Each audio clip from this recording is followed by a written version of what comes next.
பறக்குதடி Annamalai cycle ஆசைப்பட்டு ஏறி கூடி ஐயாவோட பைக்கில்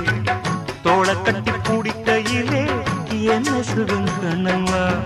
இந்த சுகம் எதில் இருக்கு இன்னும் கொஞ்சம் போவோமா அடடா